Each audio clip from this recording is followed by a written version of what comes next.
আমরা তিনজনে যাচ্ছি পলাশ বাড়িতে ফুল কিনতে। তার আগে আমাদের বাইকে তেল তুলতে হবে, কারণ আমার বন্ধুরা ফকির, তাদের কাছে টাকা থাকে না। আর এটা হচ্ছে আমার প্লে বয় বন্ধু, আর এই পাশে আমার বন্ধু নীরব আর আমি।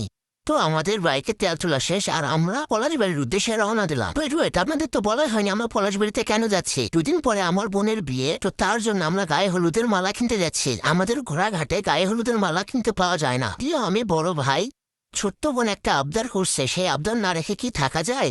বিয়ে হয়ে গেলে তো চলে যাবে, এখন আমি নিজেই মিস করবো আমার ছোট্ট বোনকে। আমরা ফাইনালি পলাশ বাড়িতে চলে আসছি।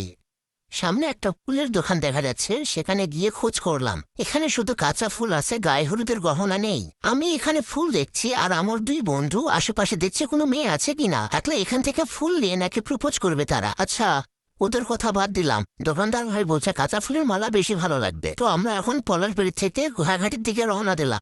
তারপর আর কি, আমাদের কপাল এত খারাপ, রাস্তার মাঝখানে বাইকের চাকা পাংচার হয়ে গেছে।